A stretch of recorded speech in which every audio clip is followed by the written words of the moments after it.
Boa noite. Abre comigo a tua Bíblia em Hebreus, no capítulo 10.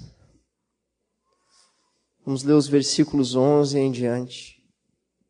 Ora, todo sacerdote se apresenta dia após dia a exercer o serviço sagrado e a oferecer muitas vezes os mesmos sacrifícios, mas nunca jamais podem remover pecados. Jesus, porém, tendo oferecido para sempre um único sacrifício pelos pecados, se assentou à destra de Deus, aguardando daí em diante que os seus inimigos sejam postos por estrado dos seus pés. Porque com uma única oferta aperfeiçoou para sempre os que estão sendo santificados. E disso nos dá testemunho também o Espírito Santo, porquanto, após ter dito, essa é a aliança que eu farei com eles, depois daqueles dias, diz o Senhor, porém no seu coração as minhas leis, e sobre a sua mente as inscreverei. E acrescenta, também de modo nenhum me lembrarei dos seus pecados e das suas iniquidades para sempre. Ora, onde há remissão destes, já não há oferta pelo pecado. Feche os teus olhos comigo, vamos orar mais uma vez. Senhor, por favor, abre os olhos da tua igreja nessa noite, Senhor. Eu sou tão pequeno, Senhor. Tu és tão grande, tão lindo, Senhor. O tamanho da tua beleza, Senhor, é imensurável. Mas nessa noite, Senhor, abre os céus para que nós possamos ver um pouco, Senhor. Desde já me perdoa, Senhor, porque eu sei que eu sou incapaz, Senhor. Incapaz de falar sobre uma riqueza tão grande. Mas que o teu poder se aperfeiçoe na minha fraqueza essa noite. E nós possamos receber um alimento sólido. Nós possamos ser edificados em Ti. Eu não sei quantas vezes eu já orei assim, Senhor, mas não deixa que ninguém saia daqui do jeito que entrou. Por favor, Senhor. Eu tenho tão pouco para dar, Senhor, mas a Tua vida é tão rica e tão grande, e o Teu Espírito é tão cheio de poder, Senhor. Poder suficiente para multiplicar esse pão, para que todos possam sair daqui, Senhor, com o coração cheio. Faz esse milagre nessa noite, Senhor. Concordamos como igreja, Senhor. Precisamos disso, Senhor. Os dias em que estamos vivendo, Senhor, dias maus. Mas a Tua fidelidade não tem fim, Senhor. Que possamos beber da Tua fidelidade nessa noite mais uma vez. Senhor, e sair com aquele sentimento de que o Senhor fez de novo. De que mais uma vez o Senhor fez o impossível. Transformou a água em vinho, Senhor. Que essa seja a nossa experiência hoje. Por favor, Senhor, nós te pedimos, em nome de Jesus. Desde o começo eu quero pedir perdão para vocês, porque talvez eu chore muito hoje. Mas é que essa palavra nasceu de uma experiência de crise. Comecei a preparar essa palavra como se fosse mais uma. Tão certo de que bastava seguir o cronograma, bastava seguir um método e ela ficaria pronta, mas eu não consegui terminar ela. E eu tive uma crise com o Senhor. E Ele foi me levando até o último minuto, onde Ele me deu uma palavra quase nova, sobre o mesmo assunto. Mas Ele me fez jogar tudo que eu tinha feito fora. Eu tive um sentimento de insuficiência. Mas eu pude tocar um pouco do poder de Deus. E quando eu entrei aqui nesse salão essa noite, eu não me senti ansioso, eu não me senti nervoso. como geralmente acontece com alguém que ministra a palavra, por mais experiente, sempre há um sentimento de que, bom, é agora. Mas quando eu entrei aqui, eu só conseguia ver o Senhor. E essa visão tira os nossos olhos daquilo que está em volta. Não tem como ficar ansioso quando nós vemos quem o Senhor é. E é assim que eu ministro essa noite, com fraqueza, mas que na fraqueza a força do Senhor possa ser vista.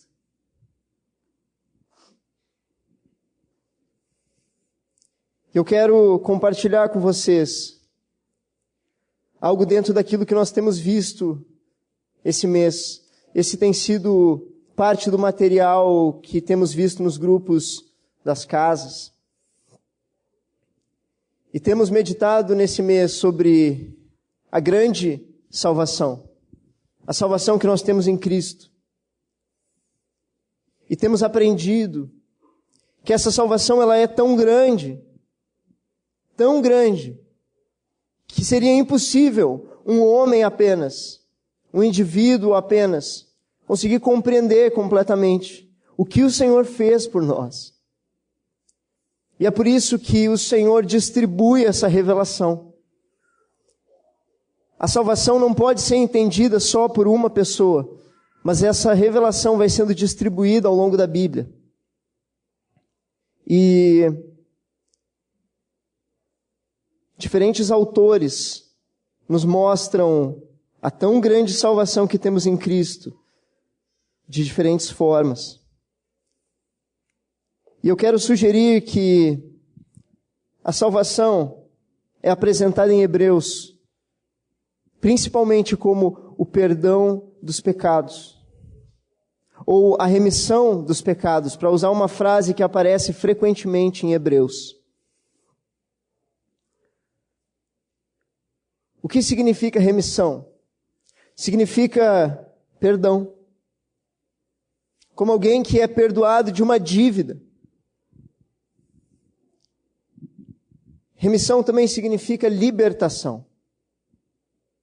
Nós sabemos que alguém que está endividado não é completamente livre. Alguém que está endividado, de certa forma, está preso àquela dívida. Mas quando a dívida é perdoada, o devedor, ele também é libertado. E é assim que nós podemos entender a remissão dos pecados. É o perdão que nós recebemos. E eu creio, queridos, que esse é um assunto que poderia estar mais presente nos nossos corações, mais presente no nosso ensino. Eu creio que temos zelo e temor de que alguém, quando seja ensinado sobre o perdão dos pecados, acabe achando que isso é tudo. Então eu vou viver a minha vida de qualquer jeito, porque todos os meus pecados foram perdoados. Então eu posso viver de qualquer jeito. E por temor de que isso aconteça, nós sempre enfatizamos, olha, o perdão não é tudo.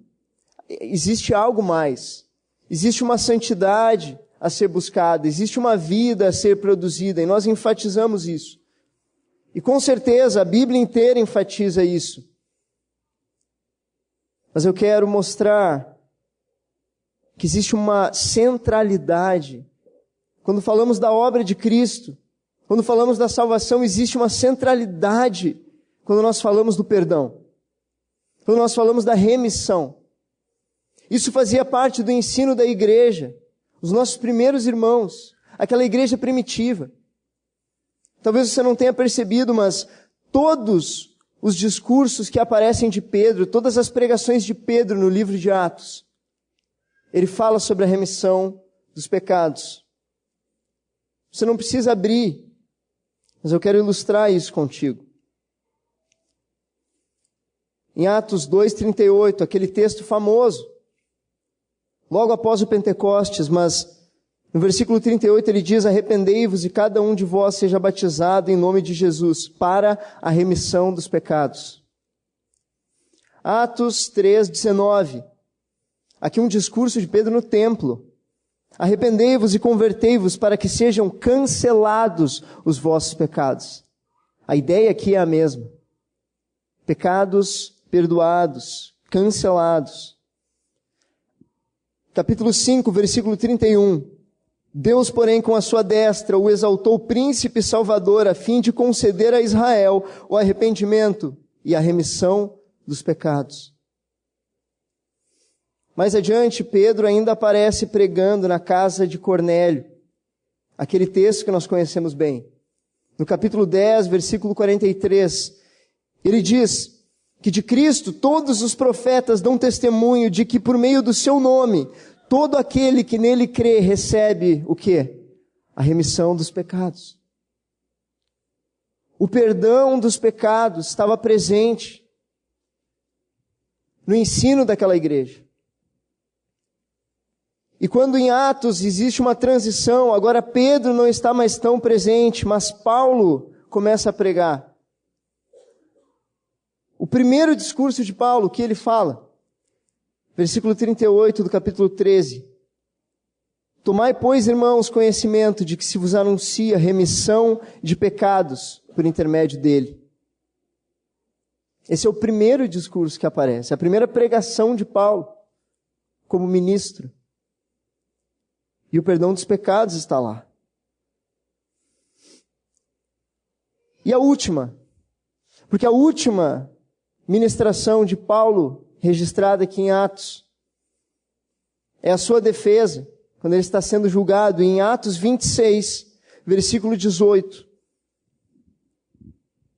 Paulo diz: para lhes abrir os olhos e se converterem das trevas para a luz e da potestade de Satanás para Deus, a fim de que recebam eles a remissão dos pecados, herança entre os que são santificados pela fé em mim. Essa foi a visão que ele recebeu em Damasco. Por que eu leio tantos textos? É para deixar claro que esse era um assunto central. Era tão importante para eles lembrar que os pecados foram perdoados. Eles poderiam talvez até deixar alguma coisa de fora, mas isso precisava ser dito. Isso precisava ser lembrado. Todas essas pregações tão importantes. E quando nós olhamos para elas, lá estava a marca. Os pecados podem ser perdoados em Jesus.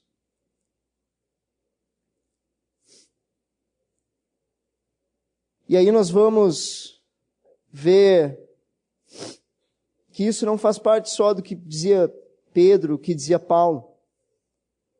Se nós olharmos para João, e não precisam abrir, mas no capítulo 3 de 1 João ele diz que Cristo se manifestou para tirar os pecados, e nele não existe pecado.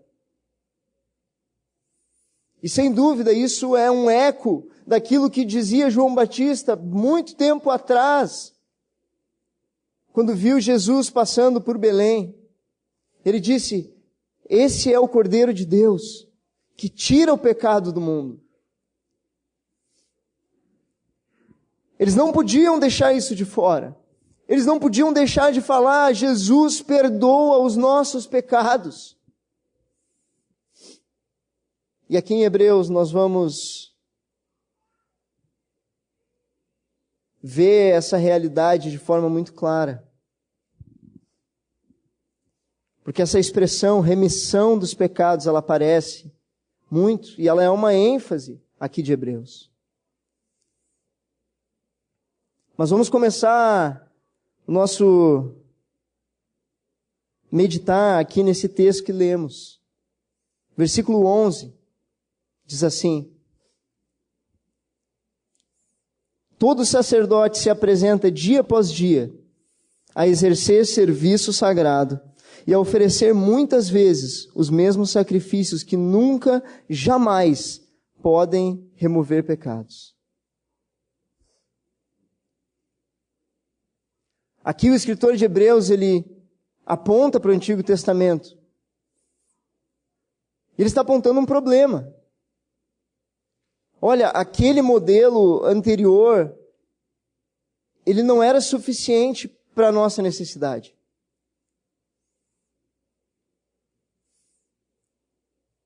E eu quero pegar o livro de Êxodo para nós entendermos isso. O livro de Êxodo, ele pode ser dividido em duas metades. A primeira metade, ela fala sobre a libertação de Israel e o início da peregrinação no deserto. Isso vai até o capítulo 19. E a segunda metade, ela fala sobre a lei e o tabernáculo. E tem outras coisas ali no meio, mas a ênfase é essa. Deus deu a lei. E Deus deu um tabernáculo para o povo. Por quê? Porque desde o começo, desde a criação, o desejo de Deus é ter comunhão conosco. É estar perto. É conversar contigo. Te ouvir. Abrir o seu coração. Mas o pecado tirou isso de nós. O pecado trouxe separação, divisão. E Deus perdeu o seu lugar de prazer com o homem. Esse é o problema. O pecado trouxe essa separação. E Deus começa a montar um cenário de reconciliação. E nós vemos isso em Êxodo. Mas nós vemos em Êxodo que existe outro problema. Nós temos o tabernáculo, nós temos a lei, mas nós ainda temos o pecado. Alguém pode obedecer a lei o quanto quiser, mas há uma natureza que impede que haja comunhão com Deus. O pecado continuava trazendo separação. Vocês já se deixaram maravilhar pelo que é dito no fim de Êxodo? Como termina esse livro? Fantástico! A glória de Deus que estava no Monte Sinai. Aquela presença que Deus trouxe no meio do deserto, como se Ele estivesse sugerindo, eu estou vindo, eu quero estar com vocês, eu quero estar no meio de vocês. Aquela presença de Deus, ela desce mais ainda e ela vem para o meio do povo.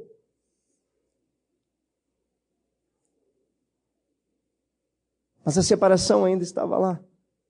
Deus está no meio, mas o homem não pode ter acesso a Deus.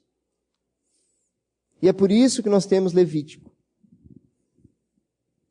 O povo tinha a lei, tinha o tabernáculo, mas o pecado ainda fazia separação. Mas em Levítico nós vemos a solução de Deus para esse problema. Não são muitos de nós que são muito familiarizados com Levítico. Mas, confia em mim, os 7 primeiros capítulos de Levítico são muito lindos. Podem parecer estranhos, olhando pela primeira vez. Mas eu quero te dizer do que eles falam. Esses 7 primeiros capítulos de Levítico são a resposta de Deus para o problema do pecado. Eles tinham a lei, eles tinham o tabernáculo, mas o pecado estava lá.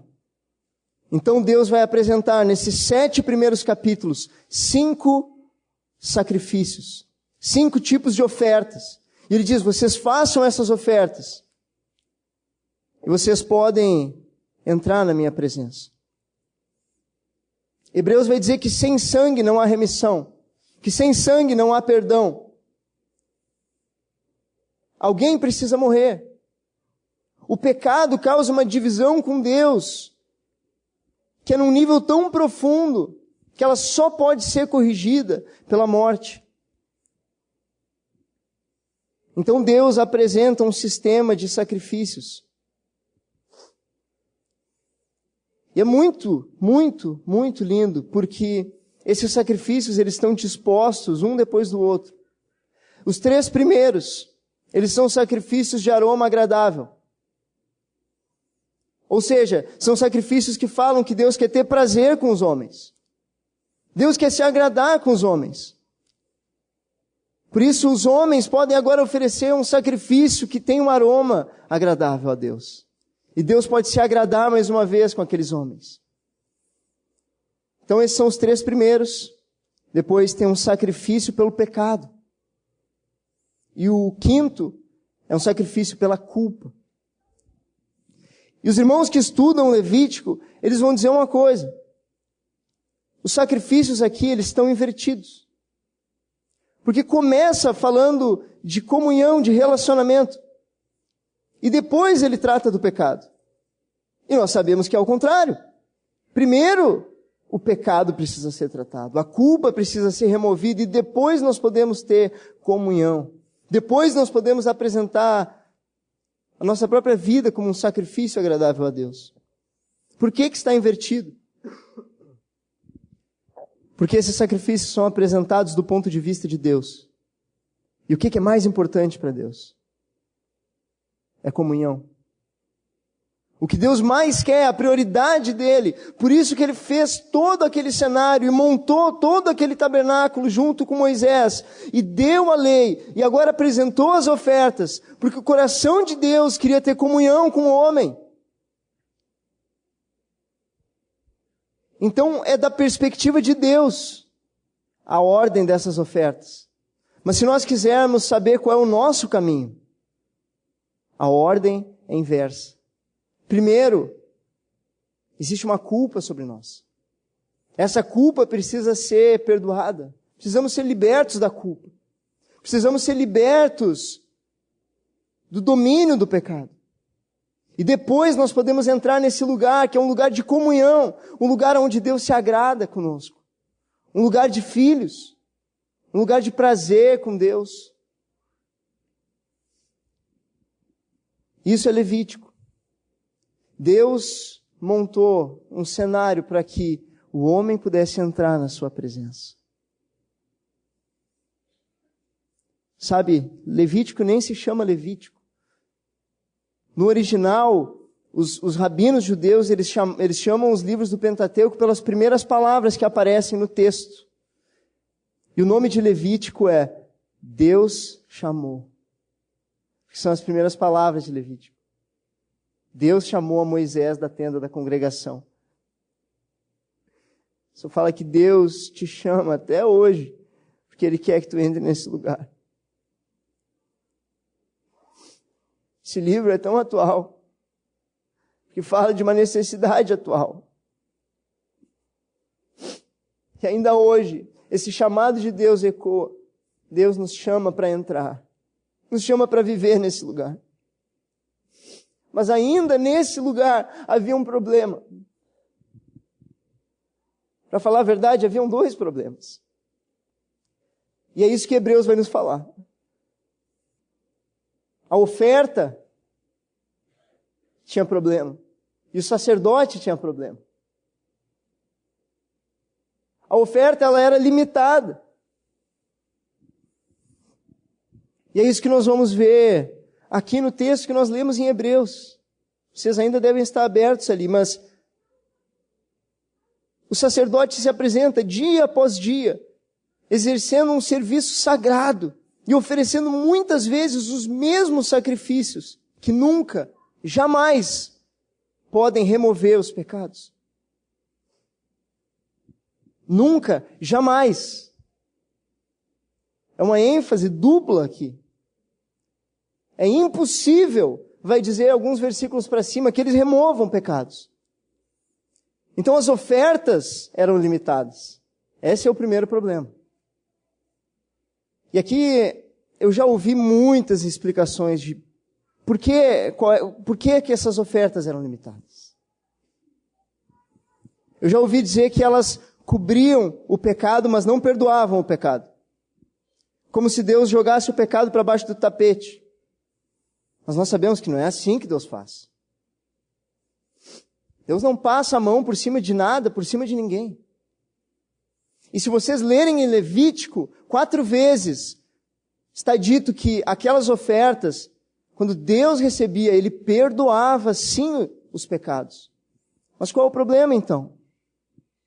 O problema é que elas não faziam Deus perdoar o pecador. Há uma natureza de corrupção tão profunda no coração do homem. E toda mentira que era contada, todo limite que era excedido, toda desordem que era causada, e lá o homem apresentava uma oferta, e Deus perdoava aquele pecado, mas a natureza continuava no coração do homem. E aquelas ofertas nunca iam poder tirar essa natureza. É por isso que não diz aqui que não pode perdoar, mas que não pode remover os pecados. Mas quando nós olhamos para Cristo, queridos, Ele é o Cordeiro de Deus que tira o pecado do mundo.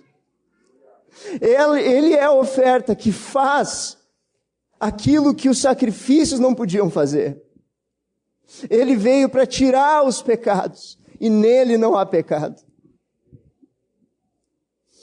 Mas não era só a oferta que tinha os seus limites, o próprio sacerdote. O sacerdote era limitado. Por quê? Porque ele precisava apresentar um sacrifício por si mesmo. Porque ele também era pecador.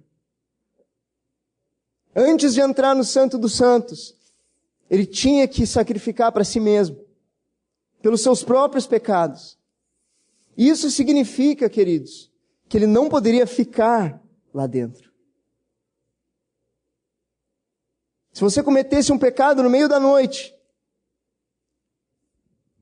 você não tinha um sumo sacerdote 24 horas lá para interceder por ti. Ele tinha que sair, porque ele era tão fraco quanto tu. Ele não podia ficar naquele lugar. Ele tinha que constantemente estar se renovando. Mas quando nós olhamos para Jesus, Ele é o sumo sacerdote que entrou para sempre no Santo dos Santos. E Ele está lá eternamente para interceder por nós. Não há momento, queridos, que você peque e que Jesus não esteja pronto para interceder diante de Deus. Não há pecado que possa ser cometido que Ele não esteja lá para se compadecer de nós. É o grande sumo sacerdote na casa de Deus. É como Hebreus vai nos mostrar o Senhor Jesus. Essas ofertas tinham que ser apresentadas todas as vezes. E o problema, o limite dessas ofertas, elas eram limitadas por uma questão de valor. O tamanho da dívida que nós tínhamos com Deus era uma dívida impagável, que não podia ser paga pelo sacrifício de um animal. Era um valor incalculável. Esse é o problema. A humanidade estava em Adão. E em Adão sempre iam ser necessários novos sacrifícios, novas ofertas. Mas agora, com as Bíblias abertas, aquele versículo 11, ele termina. O versículo 12 começa. Jesus, porém. Queridos, que versículo é esse?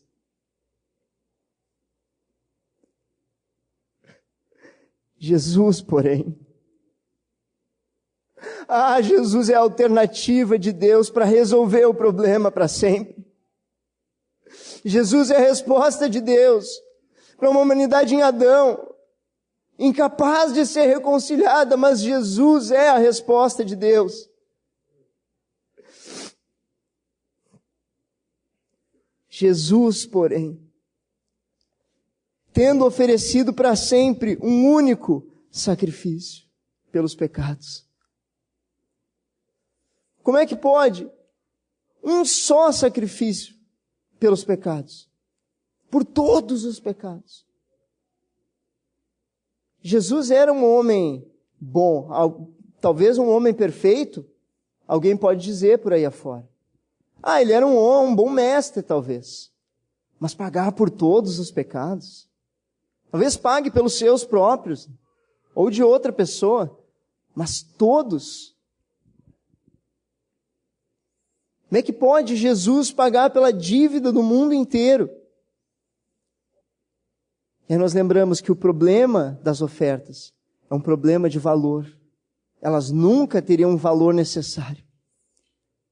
Mas qual é o valor de Cristo? Ah, queridos, Cristo tem o valor de Deus. Um Deus que se fez homem.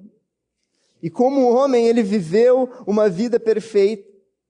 2 vezes os céus abriram para que houvesse uma declaração do Pai, para que ele pudesse dizer, ele não pôde se aguentar, e ele pudesse dar uma declaração: esse é o meu filho, olhem para ele, o homem perfeito. Quem é que pode falar alguma coisa dele? Eu tenho acompanhado esse homem, todos os dias ele nunca pecou, e eu tenho todo o meu prazer. Esse homem, ele recuperou o meu prazer na humanidade. Ah, Senhor. Jesus nunca pecou. Como homem perfeito, ele viveu na terra. Viveu a vida perfeita. Ninguém nunca poderia o acusar de nada. Mas com a justiça impecável, ele caminhava para a cruz. A vida de Jesus não foi uma vida de andar por aí sem destino, mas era uma vida que tinha destino. Ele caminhava para a cruz. Nunca pecou. Mas caminhou para aquela cruz para que ele pudesse morrer pelos pecadores. E naquela noite em que ele foi tomado para ser julgado, os fariseus detestavam Jesus. Mas Pilatos não pôde encontrar nenhuma falta em Jesus. Herodes não pôde acusar de nada Jesus. Aqueles tribunais achavam que estavam fazendo só o trabalho deles, mas sem saber, eles estavam examinando o sacrifício. E o veredito é um sacrifício perfeito. Eu não acho nenhuma falta nesse homem. Que sacrifício é esse, irmãos? Qual é o valor desse cordeiro? E quando ele estava na cruz, Jesus foi erguido, não como os judeus esperavam, erguido num trono, não como os gregos esperavam, erguido em um altar, mas ele foi erguido na cruz.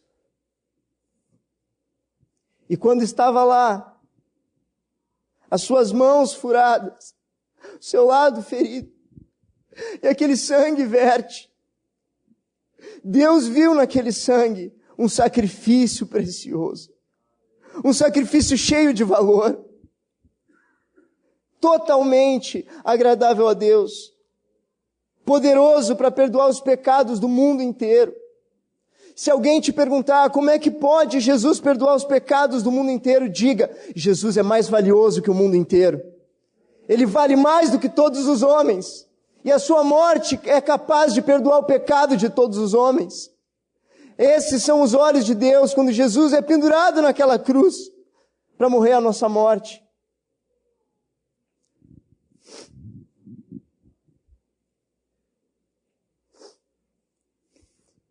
Cristo é o sacrifício valioso. É por isso que Hebreus não começa falando sobre o ministério de Jesus, ou sobre o sacerdócio de Jesus, mas falando sobre a supremacia de Jesus. Jesus que é superior aos anjos. É o resplendor da glória de Deus. A imagem de Deus. Sustenta todas as coisas. Criou o universo. Maior do que os anjos. Maior que Moisés. Seu ministério é elevado. A supremacia de Cristo é estabelecida. Porque nesse mesmo livro, o sacrifício de Cristo vai ser apresentado como a resposta de Deus. Mas ele não é apenas a oferta perfeita. Ele não é apenas um sacrifício valioso. Vimos que tinha 2 problemas em Levítico. As ofertas eram limitadas e o sacerdote era limitado. Ele tinha que sacrificar por si mesmo e ele não podia ficar no santo lugar. Não podia ficar no santíssimo lugar. Ele precisava sair.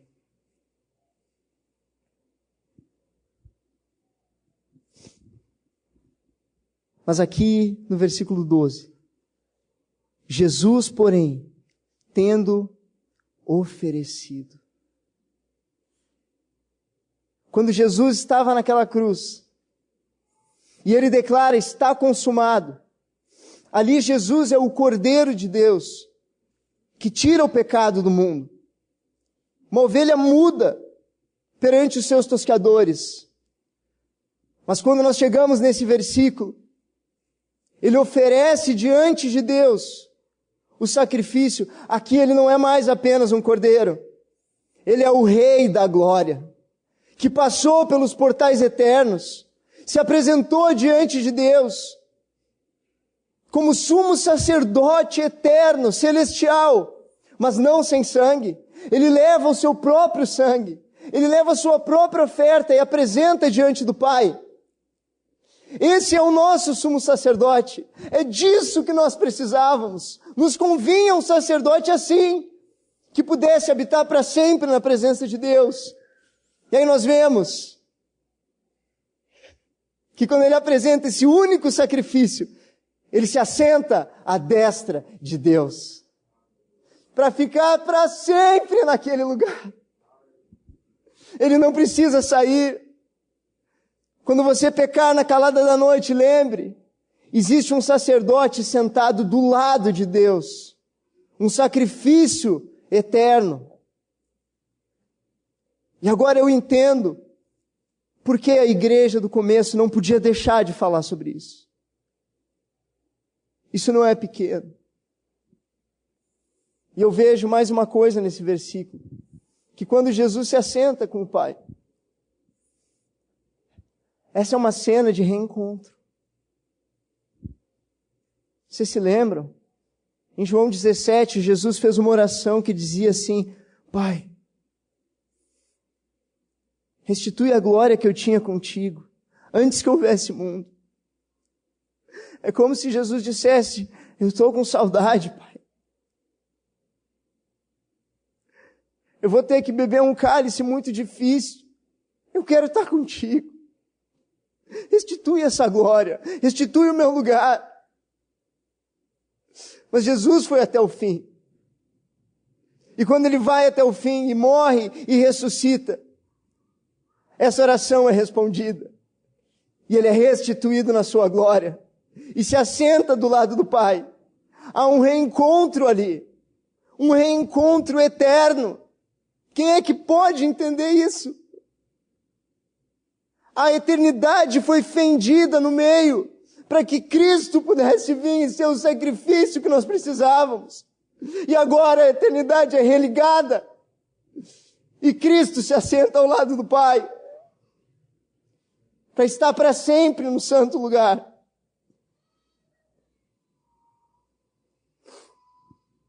Eu me sinto tão pequeno quando eu falo disso.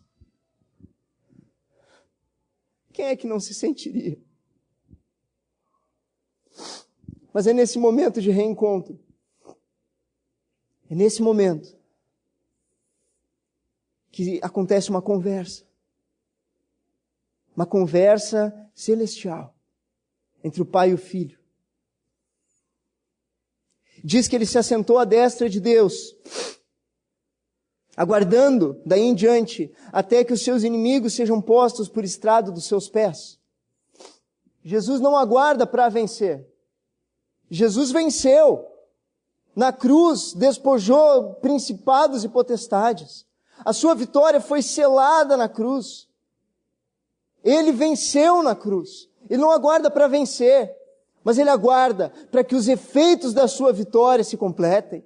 Ele aguarda para que esses inimigos ainda sejam postos por estrado dos seus pés. Ele aguarda. Mas quando ele se assenta diante de Deus,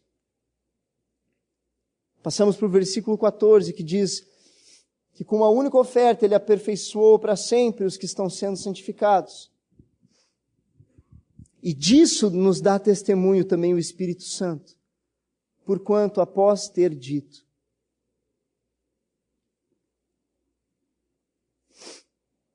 prestem atenção. Esse texto, entre aspas, isso é algo dito pelo Pai. Essa é a aliança que eu farei com eles. É como se o filho vitorioso chegasse diante do Pai e dissesse: Pai, está aqui o sangue. Está aqui o preço. Como é que vai ser agora? A obra foi completa.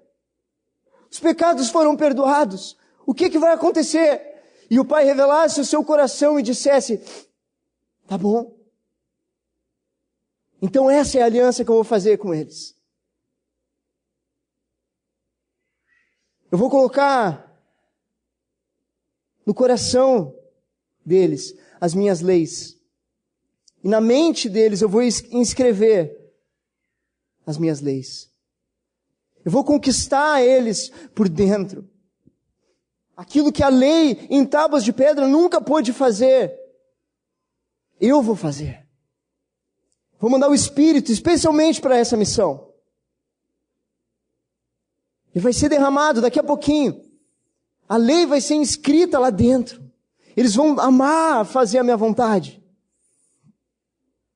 Mas tem algo mais. Versículo 17. Também de nenhum modo eu me lembrarei dos seus pecados e das suas iniquidades para sempre.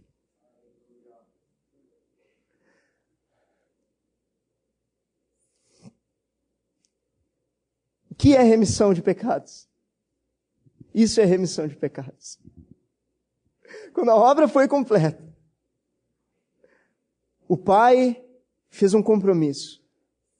Eu nunca mais vou lembrar dos pecados daqueles que forem lavados por esse sangue. Os que foram comprados para dentro dessa aliança.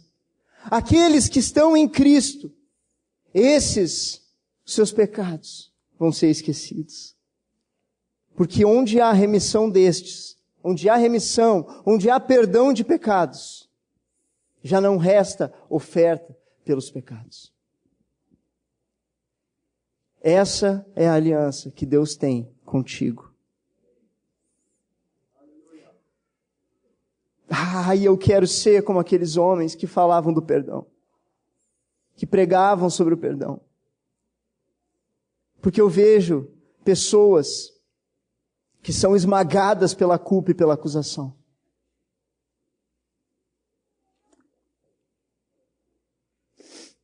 Que não conseguem se sentir perdoadas. Fazem algo errado e querem de alguma forma pagar por aquilo que fizeram. Eu digo que eu vejo pessoas assim, mas eu vejo isso em mim. Eu lembro a última vez que eu cometi um pecado grosseiro e o meu desejo era chegar em casa e ler um livro inteiro da palavra. E eu dirigia pensando, bom, eu vou chegar, eu vou ler a palavra, eu vou ter um tempo de oração. E aí o Senhor me disse, isso não é suficiente para perdoar o teu pecado, meu querido. O valor já foi pago. Te arrepende e recebe esse perdão.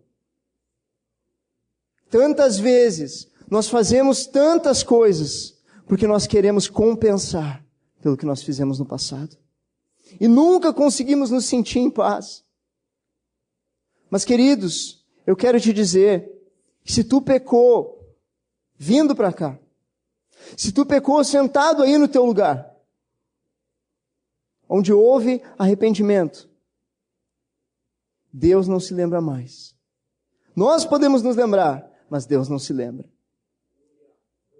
E é um entendimento da obra de redenção. É um entendimento daquilo que foi feito por nós, que nos libera dessa culpa, que nos tira dessa prisão, dessa cadeia.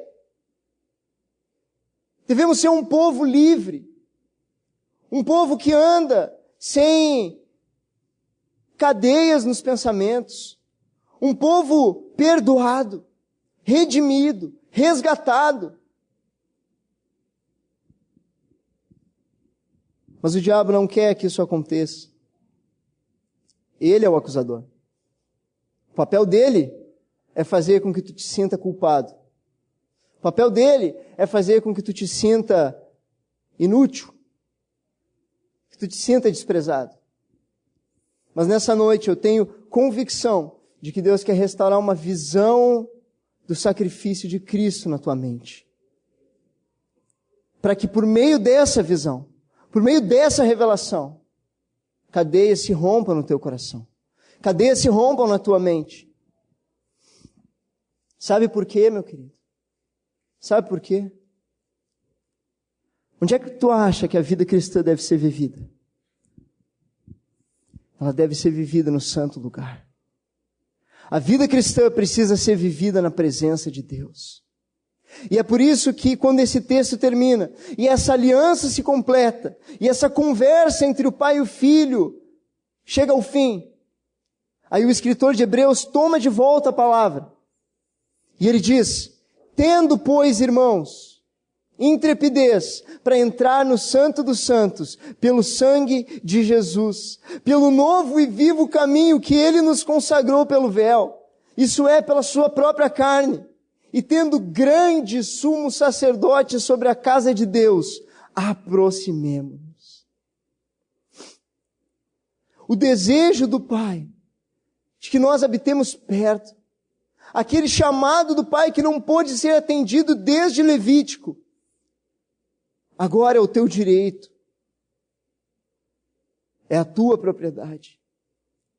Essa palavra, primeira palavra do versículo 19, tendo, pode parecer uma palavra tão genérica, mas ela fala de algo que é teu. Algo que alguém possui e ninguém pode roubar. Tendo, nós temos. E o que nós temos? Uma intrepidez. Por quê? Porque nós temos um grande sumo sacerdote. Nós temos um grande e infinitamente valioso sacrifício. Nós temos direito de entrar. Esse é o nosso lugar. Eu quero repetir, e nós podemos nos encaminhar para o fim. Mas eu quero repetir. O teu lugar é o santo lugar. O teu lugar é na presença de Deus.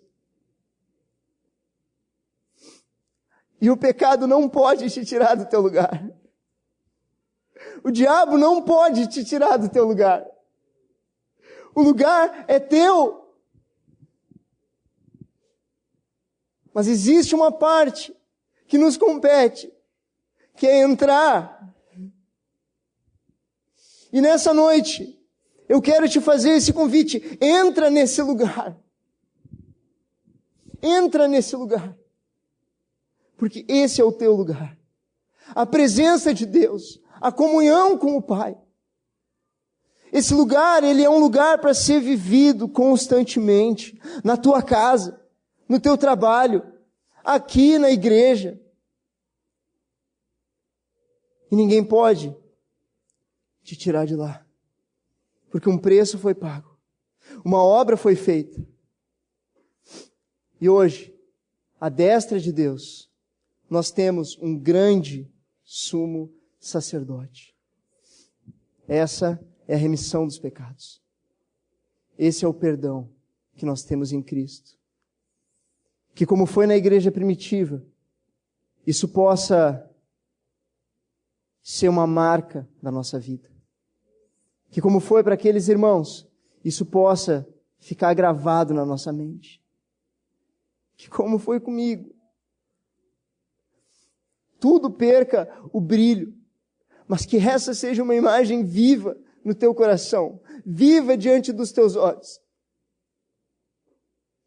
Para que Deus possa, nesses últimos dias, ter um povo livre, que se move com liberdade, que se move com poder, que se move com força.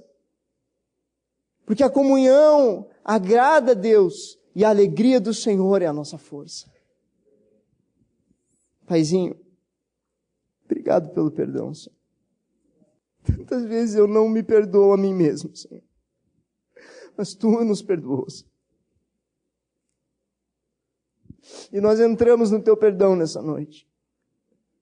Nós entramos no santo lugar para conversar contigo, para aproveitar a Tua presença. Entramos porque é o nosso lugar. Entramos porque somos Teus filhos, Senhor, porque fomos comprados. Não somos do mundo, Senhor, somos Teus. E é aqui que nós vamos ficar, Senhor. É nesse lugar que nós vamos permanecer, Senhor. Rejeitamos, Senhor, toda acusação de Satanás. Rejeitamos qualquer palavra contrária. A Tua palavra é a primeira palavra sobre nós e ela é a última palavra sobre nós. Tu és o alfa e o ômega sobre a nossa vida. E nessa noite, Senhor, nós dizemos que nada vai nos convencer de que nós não somos aceitos e que não somos amados, porque à Tua direita existe um sacerdote celestial. Oh, Senhor Jesus, obrigado. Obrigado porque Tu foi até o fim, pagou o preço, Senhor. Oh, o preço que só Tu poderia pagar, Senhor. Pagou por amor. Não queremos, Senhor, negligenciar a Tua salvação. Não queremos negligenciar, Senhor, mas queremos viver livres na Tua presença, para a Tua glória. Bem, irmãos, nós vamos sair daqui agora e vamos encontrar situações, pessoas e até mesmo coisas da nossa própria vida que vão nos atrair para longe do Senhor. Mas que nós levemos essa palavra a sério e não vamos sair do Santo dos Santos. Vamos permanecer na comunhão com o Senhor. Vamos lembrar que foi um sacrifício valioso que o Senhor fez. Ele deu a sua vida por nós, para que nós pudéssemos estar lá. Amém? Olha para o teu irmão e diz: nós fomos perdoados e incluídos na comunhão com o Pai. Amém.